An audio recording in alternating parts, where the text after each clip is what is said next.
What's up, family? Daryl Bond, MoTV Media. Another motivational moment. When I last left off, I was talking about how I was in Indy, got my little start going on, did the little tow truck thing, that didn't work out. End up swapping that out for a couple Mustangs and some parts. Got to flipping cars. What I mean by flipping cars is like, I was either buying or trading, and that was like one of my little side hustles. Um, in addition to that, I had my Class B from the tow truck, and started doing construction. Had had two kids back to back. From there, that was a little much for me. Like I said, I didn't know it. I was going through depression at the time. Ended up getting a vasectomy. You know what I mean? I was like, man, I can't. Kids are expensive, and I'm the type of father who I'm gonna be there for mine, take care of them.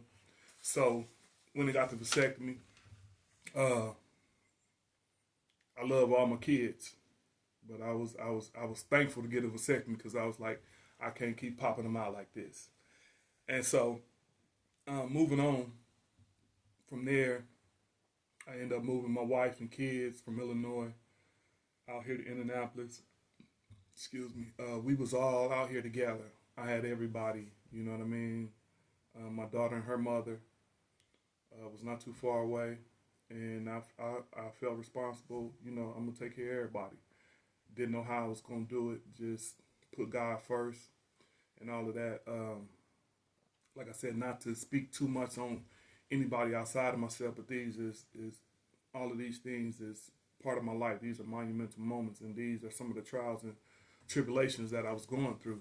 And when you're trying to do right, only right can follow. So I always been willing to be an upstanding father. So with that being said, once everybody came, um, wife and the kids, my oldest daughter, she was down the road in Cincinnati, and me flipping cars. I helped her, get her first car. Taught her how to drive. She didn't even know how to drive. Taught her how to drive. Taught my at the time they was like my oldest daughter was junior senior in college, and my daughter up under her was a senior in college. Senior in high school. She didn't want to leave Illinois. She wanted to be with her little friends. You know what I mean. So coming to Indianapolis, I was like, she didn't like me. You know what I mean. And she my biggest advocate now. You know what I mean. We real close. We a lot alike. I'm a lot like my mother. She a lot like me. That's three generations of what I mean, kind of the same spirit, the same person.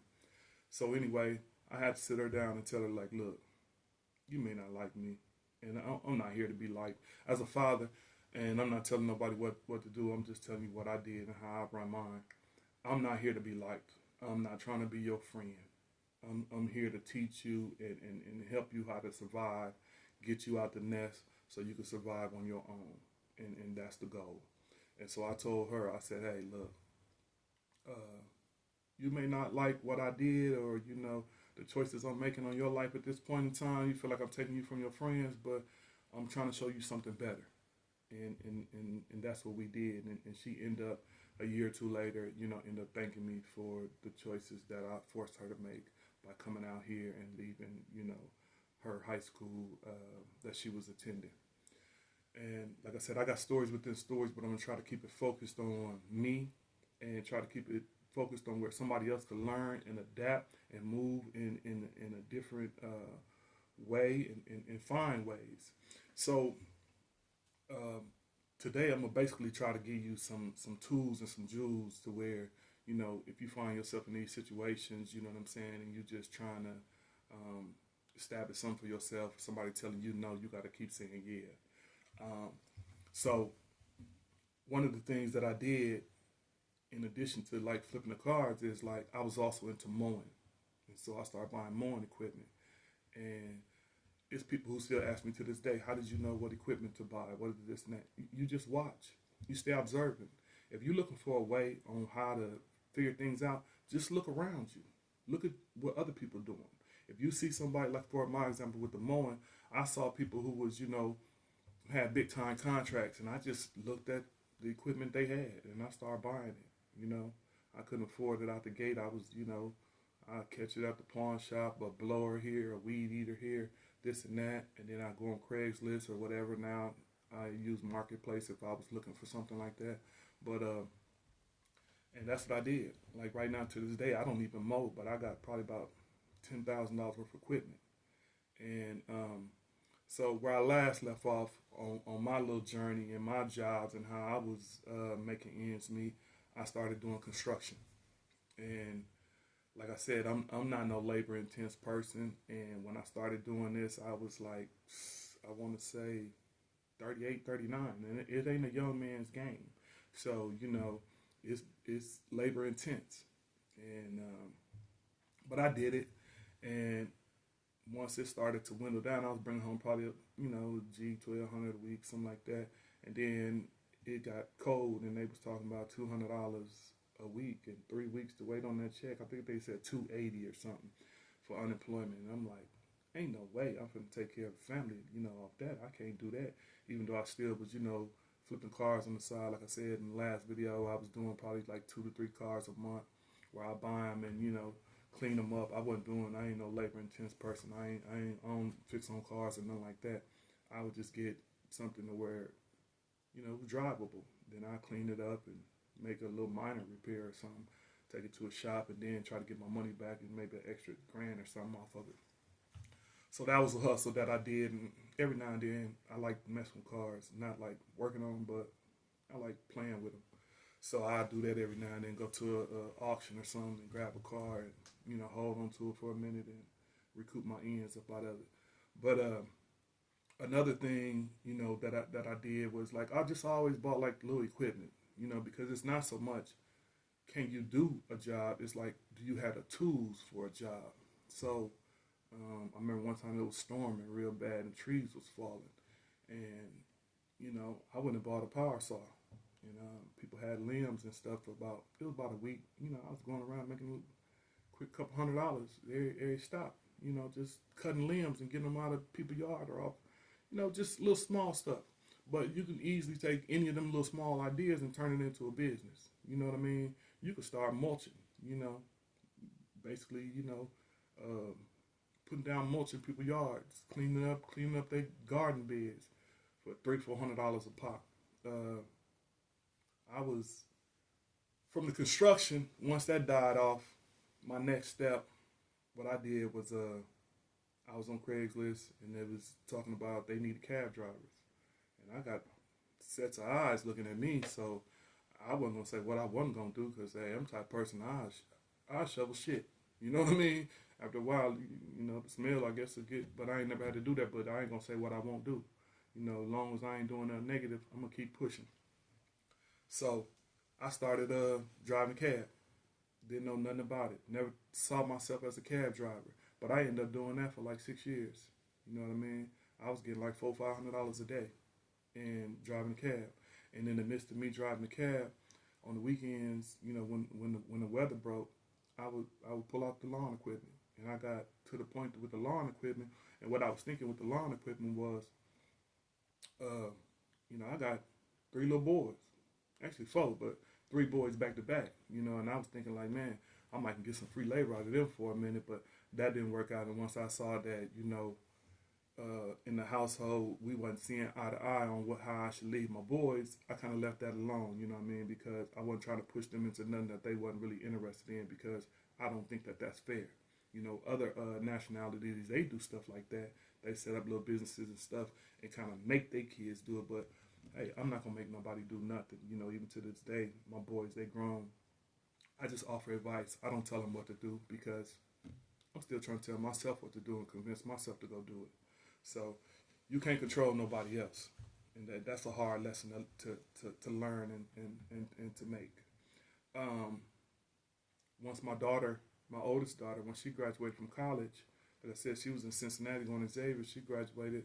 I went out and bought my first car payment car and gave it to her, so I could show the other kids like, hey, I'm willing to go above and beyond if you're willing to go above and beyond. And that was kind of where I messed up at, basically, because I ain't gonna say messed up, but that's where I started with car payments, which I should have left that alone. I never should have I was a cash person, and I should have kept it that way. But that also ventured me off into learning more. I'd already knew some things about credit, but hey, if you don't take nothing else from here point on, get your credit together. It'll open up so many doors. You know what I mean? So many doors. And I remember when I first got my kids up here, and and everything, this and that, we was renting, and I tried to buy a house, and a guy told me, basically a loan officer, he like, man, you got a $500 credit card that you got more than 80% maxed out. He like, and you trying to buy a house? That hurt, but it was real. He was telling me the truth, but he was on speakerphone. You know what I mean? And they was laughing in the background, and they should have been, because if you're in that situation, here, easy game on a credit card. If you, that's not your money. That's not your money. If you got a five, let's just make it easy, man. If you got $1,000 credit card, you shouldn't spend no more than $100 on it. 300 at the max, and you should be trying to pay that down to zero before the statement is due. That'll keep you with good credit. And I get off into credit and all of that later, but I'm trying to walk you through kind of where I'm at, what I did. If you're just tuning in, you know what I'm saying, or it ain't, I had a past, and it was still with me, you know what I mean? I was trying to clean it up, and I was trying to make a way for my kids and myself. So, and I'm gonna try to stay off of relationships as much as possible, because it's too many people out here talking about relationships, and some of it I believe in, some of it is just it's overwhelming. But so I'm not here to be no relationship guru, even though I have been in plenty of them. You know what I mean? And so I started driving a cab, and initially when I first drove the cab out here in Indy, the very how the cab business was like, you was leasing the cab from the cab company. You were responsible for the gas. They covered the insurance and the maintenance, and it was on you to go out and find customers and do this and that. And it was, when I started, it was a lot of cats that was just kind of giving the cab business a bad name. You know what I mean? Like it was a slum type of hustle. But I took that and I turned it around. I saw the areas that they wasn't covering, and those were the areas that I covered. And I became dependable and reliable for people. I built up my own clientele, and like I said, I was getting $400-$500 a day after I paid the cab company, after this and that. And then on the weekends, you know what I'm saying, I turn around and pull out my lawnmowers. And if somebody trying to start a lawnmower, I'm gonna tell you the steps that I took. First thing I did was my daughter didn't want the car that I gave her. You know what I mean? Because it came with payments and it came with responsibility, and she was fresh out of college, and it was cool for the first few months when I was paying for it. But then when I told her, hey, you're gonna have to step up and handle this and that, and she just basically said, you can have your car back. I'd rather take the little free cars that you flipping and don't care nothing about, the little $2,000, $2,500 whip that I was getting. So we did that, and I took the whip I had for her, which was a newer GMC, and I went and traded it in. I bought me, swapped it out for a F-250. And and if I go to the dealership, I'm not gonna let them tell me what they want to tell me. I'm doing negotiating, because there's too many lots on the block, and I don't go to no small dealerships and then I go to the big boys. So I went and told them, this is all I got. This is all I'm getting. Swap for swap.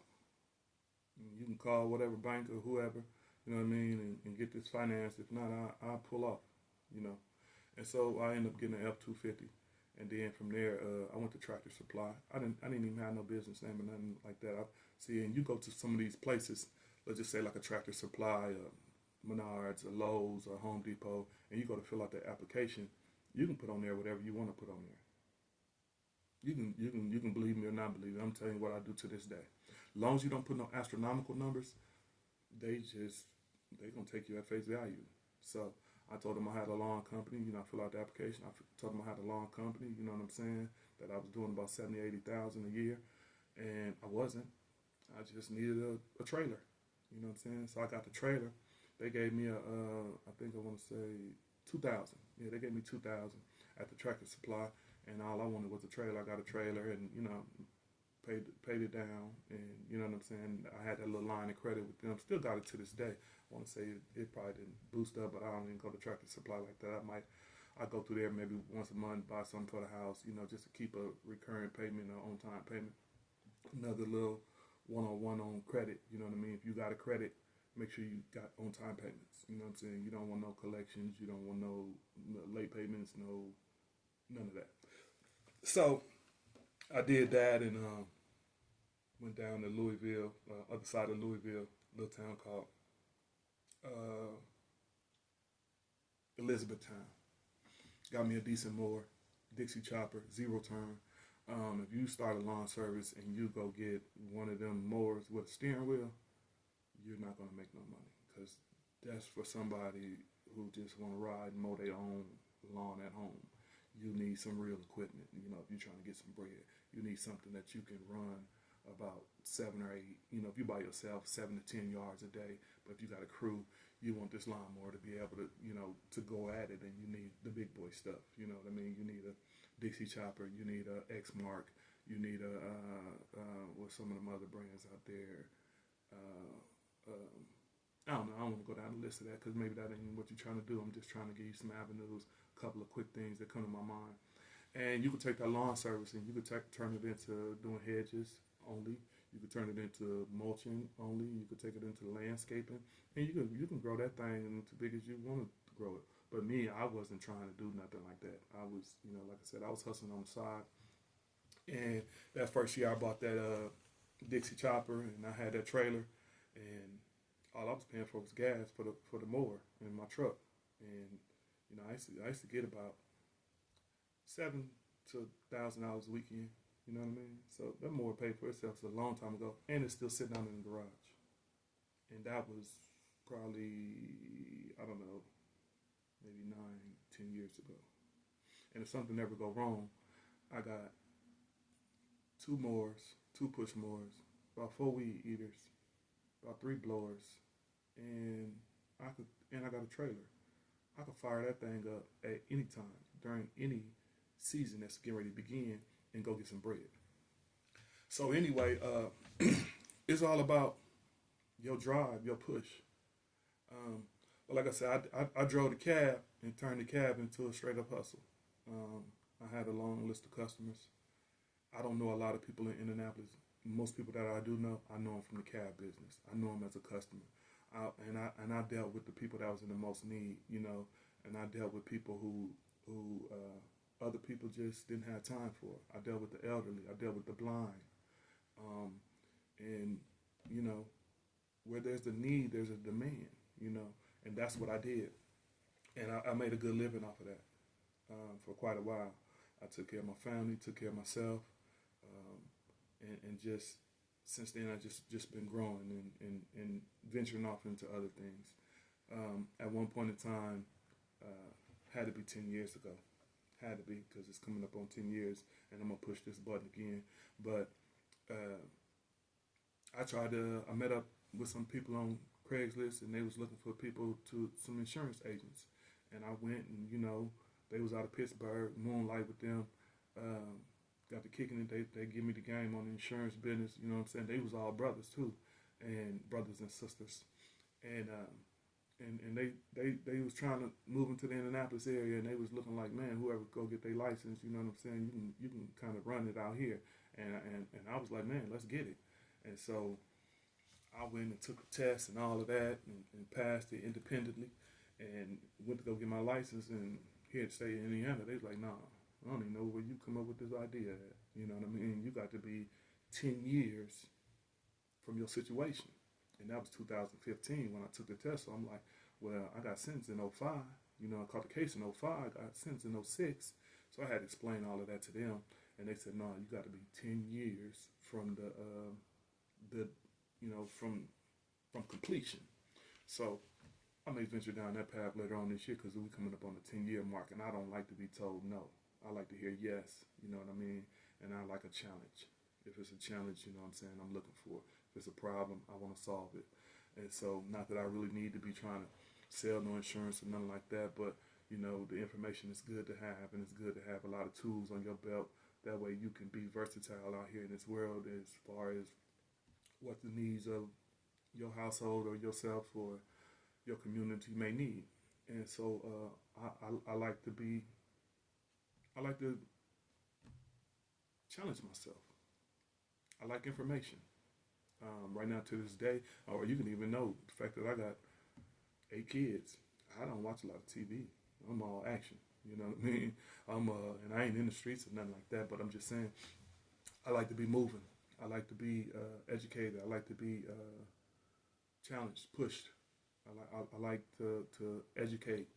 Um, in addition to me, having a W-2 job now, I also am a life coach, um, personal consultant, motivational speaker, um, and I'm here to educate. You know what I'm saying, and pass along information, and that's what all of this is about. Because I ain't no gatekeeper, and I want a person to be able to look at me and say, "Man, if he did it, he was living a scumbag life, and uh, uh, uh, a drain on society, and turned his life around. Maybe I can too, or maybe I can pass this information on to somebody else, and to show them that, hey, you can do this too, because it's more than one way to skin a cat. You know what I mean? So if you get a late start, don't feel like it's over for you, because it wasn't for me. I took something like being a cab driver and turned it into nothing. I mean, turned it into something. And other people thought it was a nothing. You know what I mean? I came along and I was doing so many great numbers down at the cab company. They ended up putting me in a putting candy paint on a whip and giving it to me. Check a cab. It was like, anyway. That's a whole nother nothing. Just one of the many things I did. Is some people that I run into and they tell me a story or remind me of something I did or said, and a lot of time I don't even remember, because I'm steady moving, and all I'm trying to be is a blessing, first to my household and then to anybody around, and at the same time maintain myself. And these are the type of jewels I'm trying to pass on to somebody, because regardless of what situation you in, you can change it, even if it's something small. In the last video I was talking about how you start small, you stay humble, you stay humble in your approach, and you stay dedicated to the path, even if it's a job at the gas station around the corner. Why you can't work 12, 14 hours a day and be on your phone? What's wrong with that? Nothing. You know what I mean? Build up, get you a car. Go down to part-time work at that gas station. And then once you get the car, go find you a full-time job that the car can take you to. Then from there, keep pushing. Keep pushing. I'm not trying to define what success look like, because success is what you know what I mean? It's what you need in your household. It's what you are. It's what when you look in the mirror, you got to be happy with yourself. You got to say, man, I did the best that I could today. And back to like self-inventory. A lot of these stories are self-inventory. I do self-inventory all the time. These stories are self-inventory. Even as I'm telling them to you, I'm thankful for what I've been through. I remember one time in the cab, I picked somebody up at St. Vincent's out here in Indianapolis, and just so happened their home was in the bottom of Illinois. And let's get it. You know what I mean? I probably have been in the cab about 12 hours that day, and I'm finna ride all the way down to the bottom of Illinois and gotta come back. But that's how I used to get it. So, and I'm sharing this story because it's a big self-inventory story. I'm having a great day in the cab before I pick this lady up. I pick her up. It's about 6 o'clock p.m. I've been outside since probably 4 a.m. And here we go. We finna take this ride. And we get down here, and it's like, I can smell this. We're in the middle of the woods and this and that. I know ain't nothing but penitentiaries down here. You know what I'm saying? So I'm talking to the lady, this and that, blah, blah, blah, blah, blah, how she ended up, we had a couple hours to talk. So how she ended up down there, she ended up she was so close on the state line of Indiana that she went to an Indiana hospital, and she had some brain issues or something, and they sent her up to St. Vincent where it was a brain specialist. So in a situation like that, you come in an ambulance, but then how you get home is a cab, and the hospitals pay for the cab, or the insurance company, one of the two. Don't matter to me, as long as I get paid. But anyway, I'm taking this lady home, and as I get close to her home, I'm asking, I said, it must be penitentiaries and stuff down here. I said, ain't much work. She said, yeah, that's about it. Most people work at the, local prison and this and that, blah, blah, blah, blah, blah. And I see a sign, and it said, Robinson Correctional Facility with an arrow. I had been in Robinson Correctional Facility. I had shared a story where I was there. I was a peer educator down there, and I did took a culinary arts down there, and my heart dropped. I said, "Wow, I'm this close." I dropped the lady off. I go to the gas station, get some gas, and I grab a honey bun and a juice. And I probably hadn't had either one of them since I had been locked up. And I said, I got to ride by. I had to, because I'm having one of the best days in the cab. And when I didn't know what way God was going to make for me, I just was believing and omitting names in the Bible of how He had blessed so many people in there. And here it was. This was one of the places where I was at when I was walking in my faith so strong with nothing and no idea of where life was going to take me. Sure, I had my own plans and ideas, but God works in mysterious ways, you know.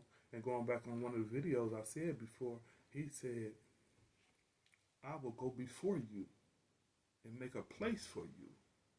Then I will be with you as you travel. You know, I'm breaking this down into my own kind of, but this is the basis of what He said. I will be with you as you travel to that place that I have set before you, and I will have your back. Now that's beautiful. So I had to go back to where I was while I was locked up, believing and walking. And I pull up and I see it. I had never saw it from the outside, but I see it. I'm in a cab, so I had to make this shorter than even what I'm saying. I pulls in the parking lot and park for a minute, and I see the guys walking the yard. And I said, that was me in my gray sweatsuit or in my blues with a t-shirt on, walking the yard, believing, hanging on, holding on to faith with 3-4 years left to do. And man, that was a monumental moment. And that energy from seeing them guys walk their yard and knowing I was right there as one of them years before. And I didn't know what God was going to do for me, but He was blessing me and my household, driving a cab. Man, yeah, it was a touchy ride home. And I said that to say this because that's personal inventory. You know what I mean? Look what He done brought you through. He could have left you a long time ago. You know, I done been in the hood, in the projects, on the street block. You know, they come through blasting. Blasting. Man, I ain't got no cuts, no bruises, no gun wounds, no stab wounds, no nothing on me from my days of being a dummy. You know what I'm saying? All I got is these stories that hopefully is motivating you like it motivates me, because I made it up out of that jam. I changed my mind. I changed my heart. Changed the way I do things. Changed the way I looked at things. So I did a cab for 6 years. You know what I mean? and even that's monumental. You get what I'm saying? Because I did 6. They gave me 12. I did 6. When I was in there and I was on my way out, I asked God, I said, look, I don't know what's in store for me when I get up out this gate. But they gave me 12. I did 6. I'm going to give myself 12. You get what I'm saying? Because that's what I would have did if I would have messed up. I could have been in there for 12 years if I would have went in there on some gang banging, dumb violence type of stuff. You get what I'm saying? They could have stretched it out to the maximum term. But I didn't. I kept my head up. And, you know what I'm saying, kept my nose clean and mind my own business, you know what I'm saying, and educated myself and, you know what I'm saying, walked with the Lord and got about that jam. And so here it was, I did 6 years in the cab. And then the pandemic hit. Right before the pandemic hit, probably a month or two before the pandemic hit, I was trying to wiggle up out that situation because I was in the process of going through a divorce. And I was already separated. And, you know, bills was coming down, you know. I got the lion's share on my head.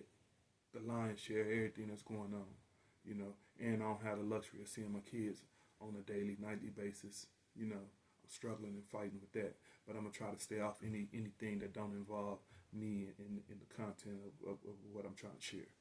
But um, so a couple months before the pandemic hit, I'm trying to wiggle about the cab because see now I need some insurance. You know what I mean? I was having a couple of health issues that I was neglecting because I didn't have no insurance. You know what I mean? And so I knew I needed some insurance. I started looking long term because I'm seeing these people in the cab and I'm seeing a difference in different customers. And I'm staying observant to them and to myself because, like I said, once you know self, you know others. And so I'm seeing them and I'm like, I can't be this person. I can't be that person. I can't be, 60, 70 years old and, this and that and blah, blah, blah, blah, blah. I can't be dependent on the system or this and that. I got to make some moves. Yeah, the cab is a good hustle. And then the other thing I was thinking about, I was looking to relocate. And I was like, I don't really have no skills that's transferable. Excuse me. So I said, well, it's time for me to kind of regroup, and I was trying to get out the cab and didn't know which way to go, really didn't. And so I said, well, I'm going to try to get my CDLs. Maybe I'll live in the truck for a minute till this divorce go through and, everything else and, just kind of take a step back. And so I started doing Uber for like a month or two. And during the time I was getting, my CDLs, I was getting my permit. And once I got the permit, it's like the minute I got the permit, that's when the pandemic hit. And I wasn't finna Uber. I wasn't finna do, but all that was dead. All of that was dead. So I'm like, for the first time in a very long time, I was scratching my head. I didn't know which way to go. So I'm sitting at the house, like probably a lot of people was, just like, where is this world taking me? What's my next step? What's my next move? And here I was with this CDL permit, and no company would want to take me, and I couldn't go. I had too much personal income. You know what I mean? On the I-9 side from being an independent contractor as a cab driver, that I couldn't get like the unemployment office or no program to help me because my income was too high. So I was like in a catch-22. And so what I did was I just kept shooting the dice with everybody. All of these trucking companies. I just kept shooting the dice because I was trying to get my CDLs. And I had the permit. And how I went about getting my permit, and I'm going to tell you, because like I said before, it's more than one way to skin a cat.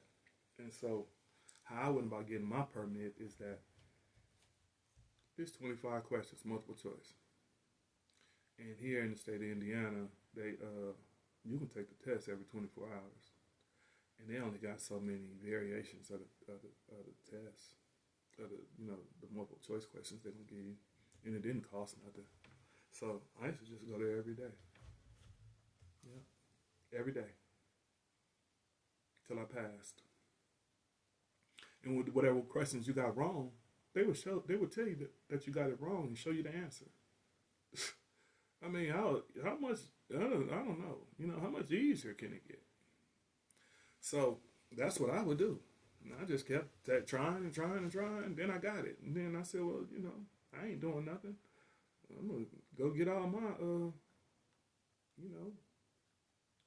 double, triple, hazmat, tanker.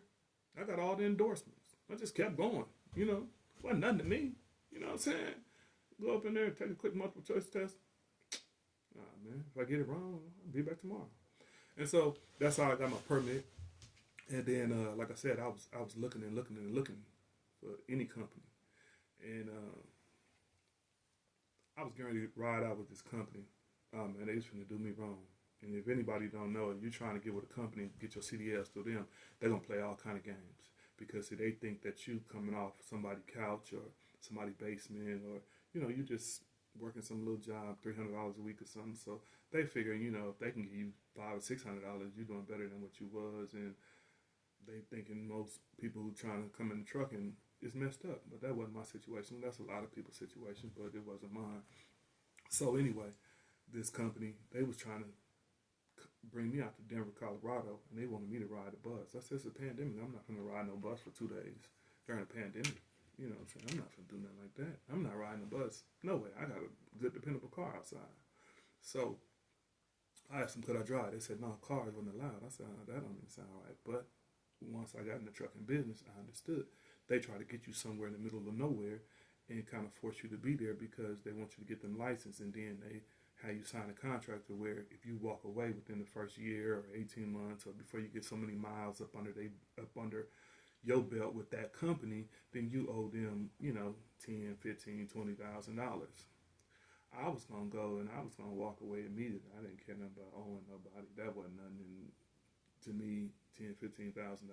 I mean, you know, it's a substantial amount of money, but that ain't nothing to be owing nobody. You know, if you plan on paying it back, you know, you can pay that back within a year, year and a half, 2 or 3 at the most. And I was like, I just want my CDL. Once I get that, I'll figure everything else out. So, right as I was getting ready to go with them, I shut down my apartment. You know, things was getting rough. Things was getting really rough. You know what I'm saying? I had 2 car notes, paying child support to both of the mother of my children, and I was doing all that voluntarily. You know what I mean? I wasn't court ordered or nothing like that. I felt that was fair, and I was trying to give them what, you know. I look at it like this when it comes to child support. Like I said, I'm not going to spend too much time on relationships or anything personal or any people outside of me. But I look at it like this: if I was in a position to where I can afford a nanny, a chauffeur, a housekeeper, and all these different things for my kids, I would pay that. So since I'm not in that situation, that's what their mother is for. You know what I mean? So I feel like giving up, you know, what I can afford or, you know, a percentage of what I make, that's fair. You know what I mean? Because I don't want my kids, I'm not concerned about the mothers and their well-being. You know, no disrespect to nobody or no mother or none of that, because I'm a mama's boy and I understand. You know what I'm saying? I respect all women. All women. You know what I mean? I'm actually, one of my weaknesses, I'm a lover of women. I respect all women, you know what I mean? Because I love my mother, you know what I mean? But I'm not trying to take care of them, you know what I mean? But I do respect that they got to take care of these children. And so I believe it's only fair, you know what I mean? That you should do what you can, what you're capable of doing, you know, to assist in the well-being of the child. So anyway, I said all that to say I was making sure all of those things were paid, in despite of my own needs and despite of this pandemic. And so when the pandemic hit and, you know, I'm trying to get with these different trucking companies, I end up, I'm back on, you know, Craigslist and different places looking for a job. I was Instacarting. I was delivering, I was doing like delivering food, this place called GoPuff. I don't know if that's in your neighborhood or whatever, but I was making some change off GoPuff. But anyway, so as I'm getting ready to go out to Denver with this company that's going to put me in a headlock, I didn't really care. I'm like, okay, I got to do something. I just shut down my apartment, told the apartment complex, hey, look, I can't do it, you know, blah, blah, blah, blah, blah. Lease was about up anyway. They said, okay, cool. Took my stuff over to my mom and sister house. And they stay out here together. And took my stuff over there, shut down the apartment, started the apartment the same way I got up in it. You know, I was in there with an air mattress and a fan and a TV. And so let me pause on that. Anybody who find themselves in a situation that don't know how to maneuver, that's how you do it. You find how to find an apartment if you out here struggling. First, you go over there, you fill out the application, give them the application fee. Make sure you meet the criteria. You know what I'm saying? That way you ain't bouncing around $50 here, $50 there for applications. And then you tell them, you know, once they approve you, you tell them you want to move in the middle of the month. You get it prorated.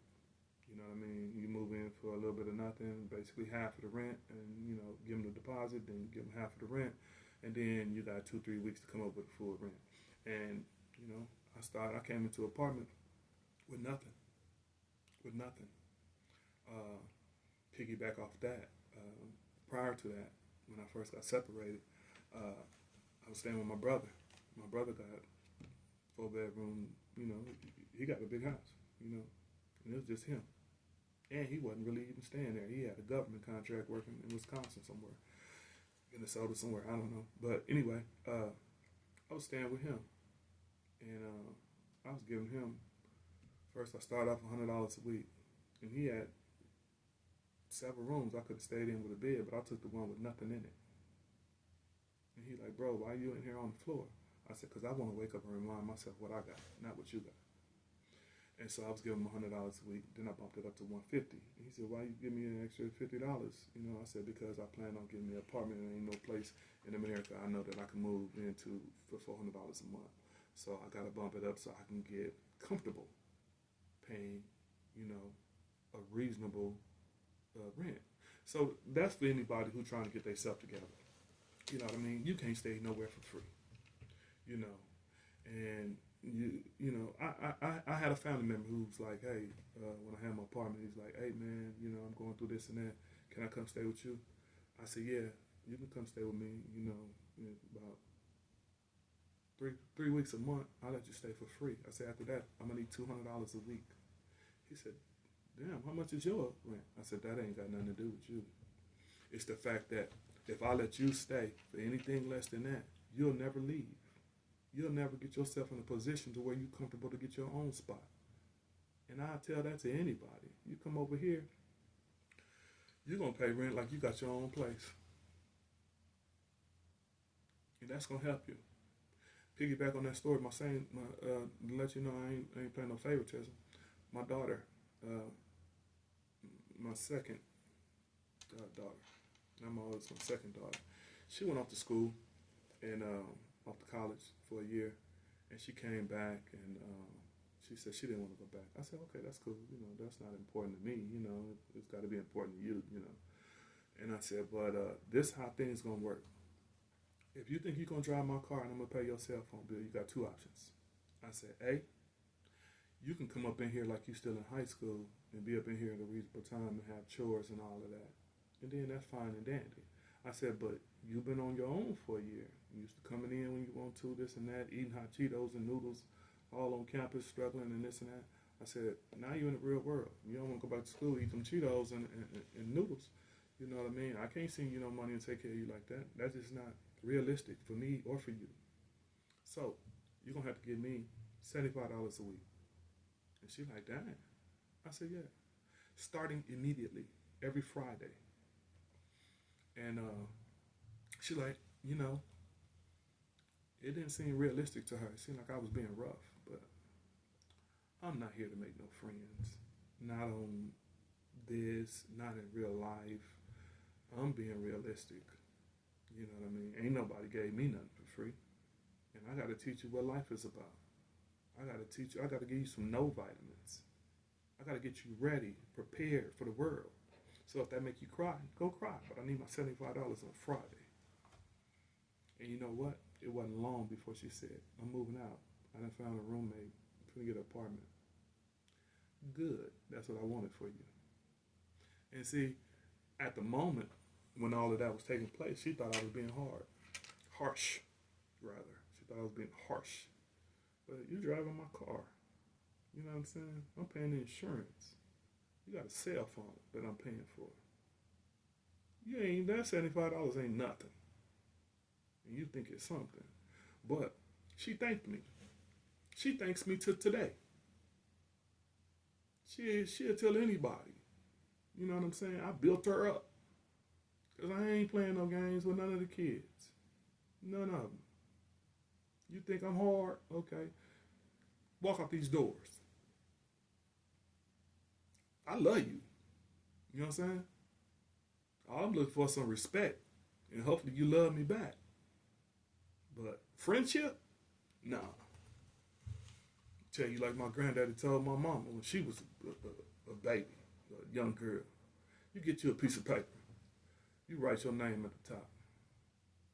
The rest of that paper, them your friends. Ain't nothing on there. It's just you. So, I'm going to teach you about life. School going to teach you about school.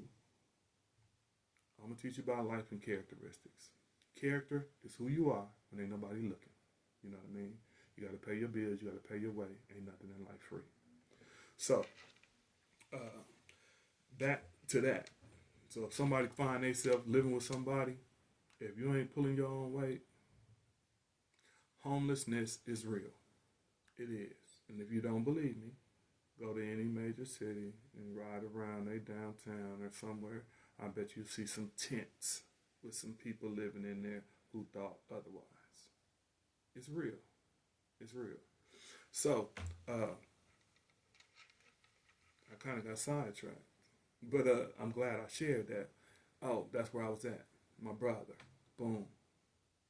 150 to him. End up moving out, getting my own place. Air mattress, comforter set from Walmart. I already had a TV and a fan. Excuse me. You gotta forgive me. Excuse me. 1,000 pardons. And from there, you know what I mean? Once I had to shut down the apartment, because I'm finna go to Colorado to get with this bogus trucking company, I'm back to where I started from. I didn't put all my stuff up. I'm back on the air mattress. You know what I mean? Put my bed up and all that. I'm back to the air mattress and, you know, back to square one.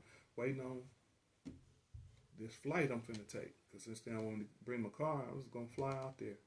And right before I was getting ready to go, this company out of Defiance, Ohio, they hit me up because, you know, when you're looking for something, the algorithms start moving all on Facebook and social media, and you start running into stuff, and it was like I filled out a little, you know, am I interested, learn more. You can see these little buttons on there. I hit the little button, put my little information in. Somebody called me about 4 days before I'm getting ready to take this ride to Colorado that I don't feel comfortable about, but it's the only people that want to give me a chance due to the nature of my background. So they said, "Are you still interested?" I said, "Yeah." They tell me about their little program, this and that, blah, blah, blah, blah, blah. They said, "We're going to put you in a hotel." What? "Yeah, we're going to put you in a hotel for a month." And they tell me the name of the hotel. It wasn't no punk hotel neither. It wasn't 5-star, but it wasn't one neither. You know what I mean? So I'm like, okay, let's get it. Let's win. She's like, "Well, give us a minute." So I said, okay. And I stayed there, and you know what I'm saying? I was doing the little GoPuff and doing Instacart, keeping me a couple dollars floating, and I waited on them, and I went and got my CDLs with that company. And 4 years ago, basically, no, it'd be five years come Father's Day that I got my CDLs with that company. You know what I'm saying? I did a little bit of training with them, 30 days. It's stories within stories. Like I said all the time, it was rough. Riding in the truck with somebody, you know what I'm saying? They don't want you to win. Anyway, got my CDLs. Hey, I had automatic restriction because this company, you know, you gotta watch it if you're gonna go in the trucking game. You know what I'm saying? It's best to just go on and get a straight manual CDL. That way you don't have no restrictions on your license. And from there, they was playing me around, you know, playing me around like they didn't want me to. It was a week, you know what I'm saying? I'm thankful for them because it's all part of the story. And but they wasn't paying nothing. And after about 2 months riding with them, I said, man, this what I thought I was gonna live on the road and live out of truck for a minute. I just took my stuff and got it up out their truck and left their truck up at the company. They had a little personal car. Here's this. I got to share this story, and I ain't gonna shout out their name because how I did them, they didn't see this coming at all. So a lot of these trucking companies, man, they'll be out there doing them boys bogus. You know what I mean? They ain't paying them nothing, leaving them stuck on the road, waiting on the load that ain't gonna come until 2-3 days later. So they thought they was finna do that to me, but when they hired me, they told me I was gonna be home every weekend. And even though they was out of Ohio and I lived in Indianapolis, this was what they told me. You can go home every weekend. Okay, well that's what I'm looking forward to, you know, because I got a life. I'm a human being. I'm a man. I got, you know what I'm saying?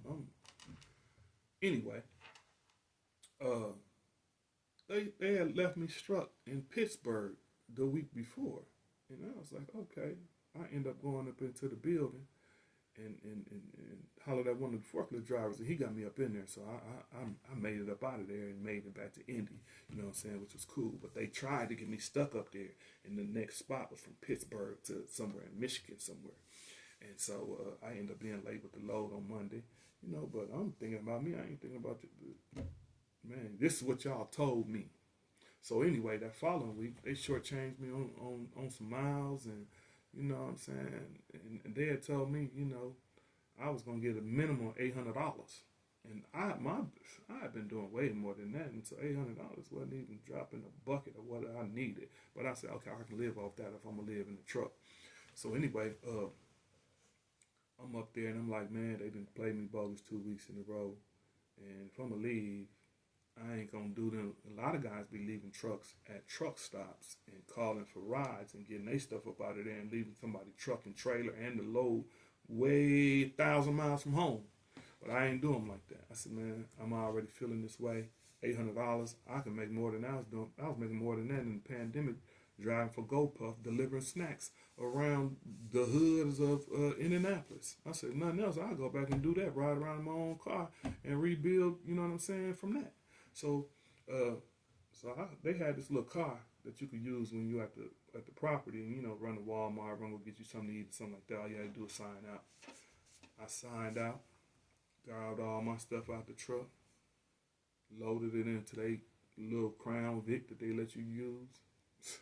I drove that Crown Vic all the way to the peak. I mean, all the way to the Indianapolis, and told my sister, asked my sister, I said, hey, on Sunday, you drive me back, you know what I'm saying, follow me so I can take their car back. They didn't see that one coming, but you wasn't messing with the average cat, you know what I mean? I'm a thinker. So, you trying to play me? Okay, we're gonna split hairs, man. This relationship over with is dead. And I didn't care what I was going on because, you know, at the beginning of the contract, it wasn't no high price, like no 10 or 15. It was more like $5,000 or $6,000. They was reasonable, and I never heard nothing back from them. They never said I owed them nothing or nothing, you know.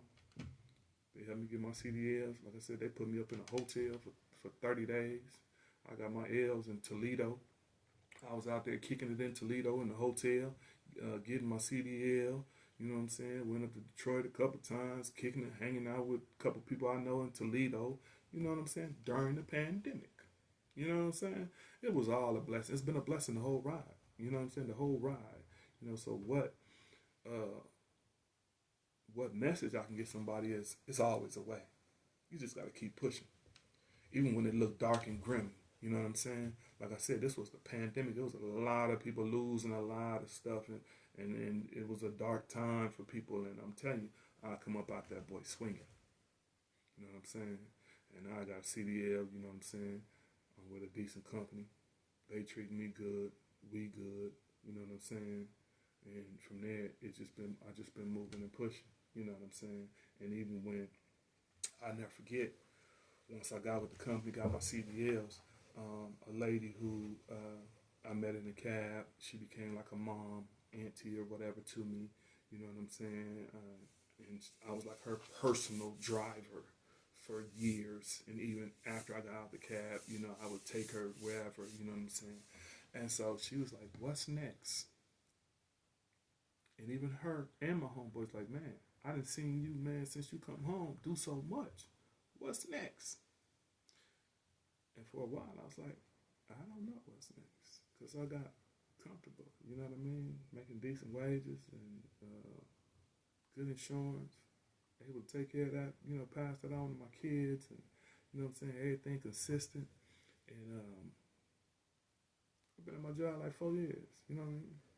And sad but true. I'll be 50 this year. That's the longest I ever worked. Consistently at one place. Prior to that, down in Dallas, I think I was down there. I worked at a sour cream plant. I was there 18 months.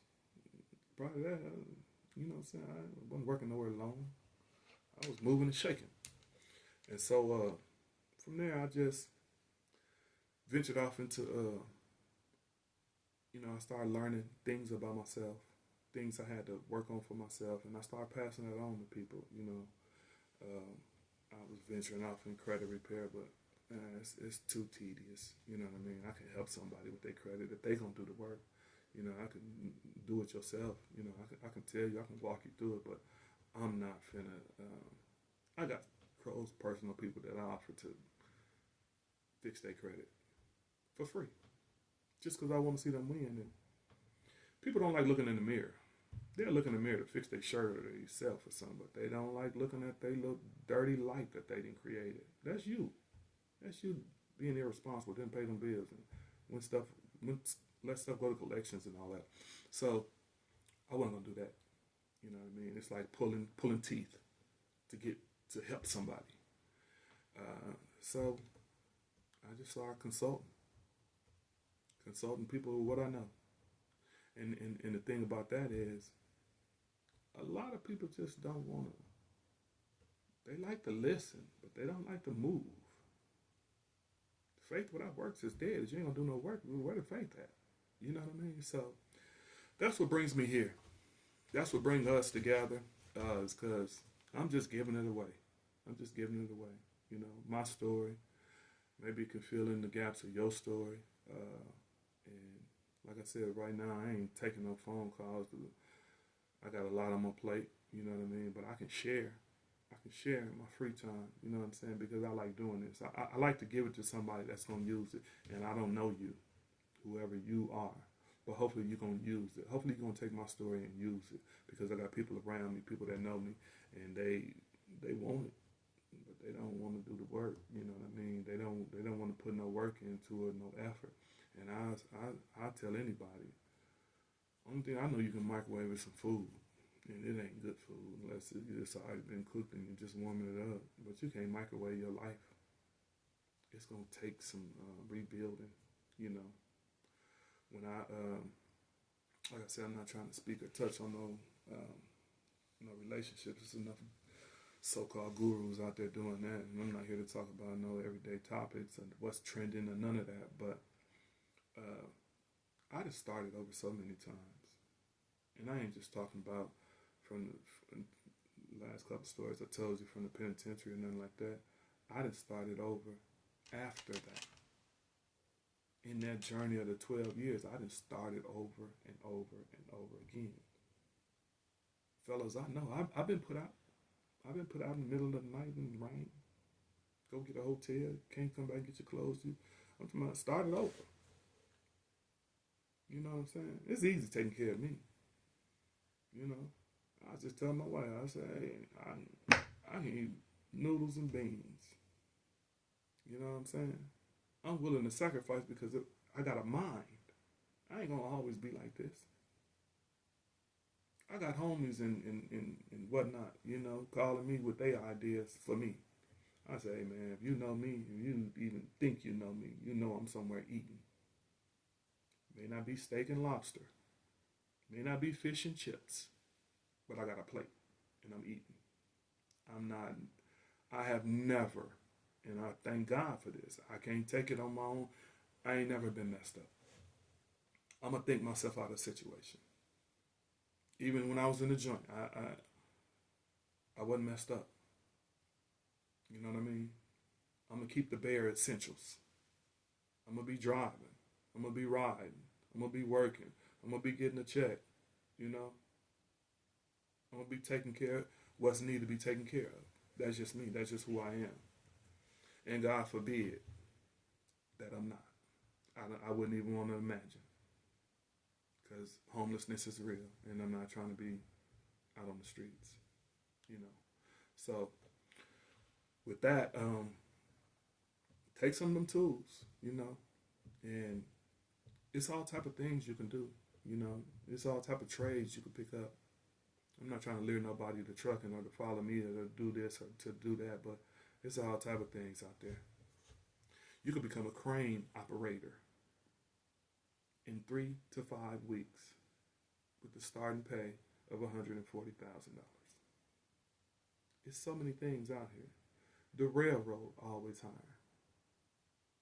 You may not start off at top pay, but California they max out at like 350,000 doing It's a union job. You're not gonna work too hard. They can't work you that hard at the union job. All I'm trying to say is you better figure it out. If you gotta relocate, if you gotta walk for a minute, if you gotta catch a bus, ain't no way you're gonna get there. You can't microwave this thing. If you're looking to be stable and provide for your family and survive out here, it's a way. It may not be right there in your neighborhood. It may not be right there in your town. You might have to drive 30 minutes, you know, but it's a way. And then when you get to it, you got to manage it. Too many of us, we living above our means. You know what I mean? You got to, you I don't even want to get too personal on personal things I know about people just, you know what I'm saying, mismanaging. Because I got stories within stories on that. And the average person who's struggling, I could look into their situation. That's why I said I didn't want to mess with no credit. Because when I was trying to help people, excuse me, they didn't want to do the work. And they didn't want me looking at they ugly closet, they skeletons of what they don't do. You know what I mean? And so I don't know what to tell you. But when I started looking at why I couldn't get certain things, that's when I dove in my own credit. And I had to go to credit repair. You get what I'm saying? Because I had basically a collection out of some public stuff doing, you know what I mean, something I couldn't fix myself. But most things you can fix yourself just by being aware. You'd be surprised that if you just download the Credit Karma app and Experian app and start looking at your credit, your score will go up. It may not go up significantly, but once they see that you care, it'll probably go up 4 or 5 points just by you checking on it. And if you just start like at a snowball pace, knocking off the little things and writing in and making people verify the things that you questioning or maybe too old, these things will start to fall off. But to people, that's hard work. Me, I can do that for myself in 15, 20 minutes. And I do. And I monitor myself, because credit is important to me. It's what's helping me do any and everything that I do. You know what I mean?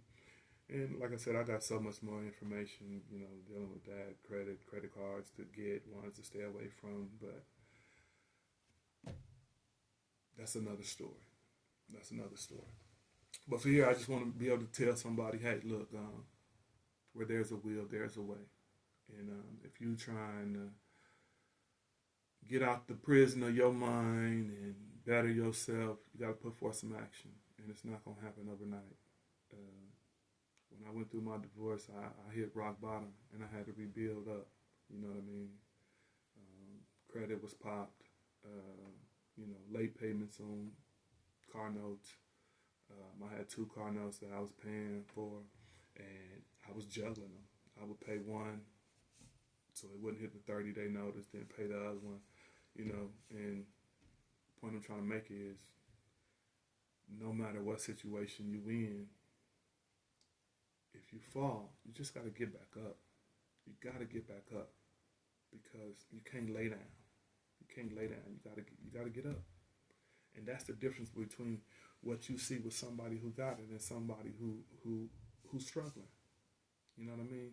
It's income tax time right now. If you just take a look at your credit and fix some of that stuff with that income tax, next year and the years after it'll be a lot better. But see, most people get that income tax and they be like, it's Christmas again.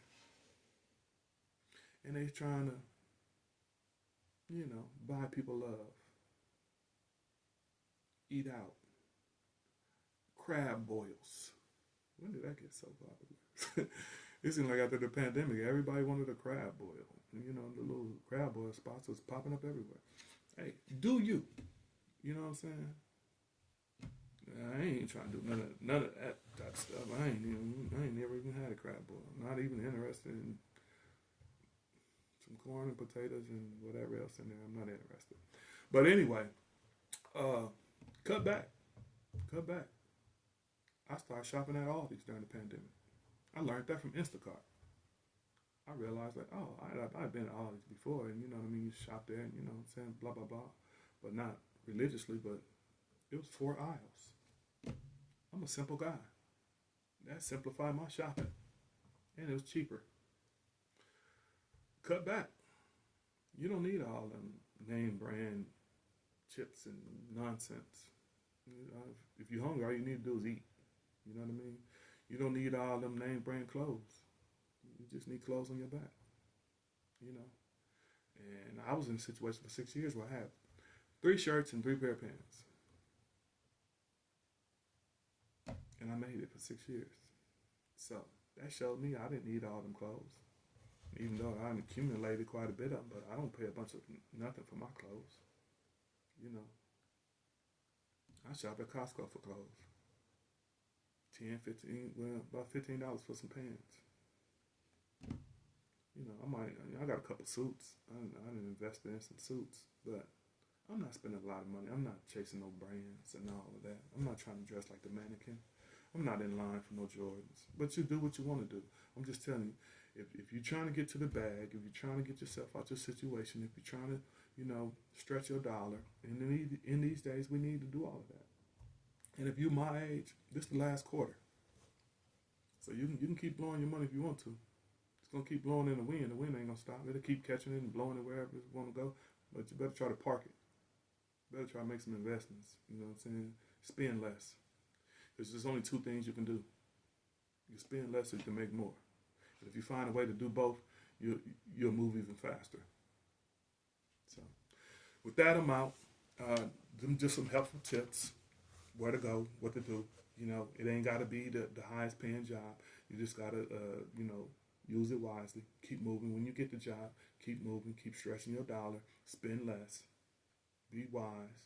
Check your credit score. And whatever you're trying to get to, whatever your goal is, whatever your intentions are for life, you'll get there. But if you continue on the same path, you're going to get the same results. And with that, I'm out. Let me not leave you. I know the last video I left you without saying this, and this is what I use all day long, no matter what I'm doing or going through. God, grant me the serenity to accept the things that I cannot change, courage to change the things that I can, and the wisdom to know the difference. And see, all of them things we just talked about today, you can change all of that. But you gotta, you know what I'm saying? You gotta have some courage, you gotta have some wisdom. And you gotta accept the fact that you can change and you need to change. If you don't feel the need to change, you're gonna be looking in the mirror seeing the same thing. And as time change, and as your body change, and as things change, you won't. All right, have a good one. Hope this touched somebody, bless somebody, open up somebody's thoughts and minds for them to move and change and be effective. If I could just reach one person with my testimony, with my walk, thank you.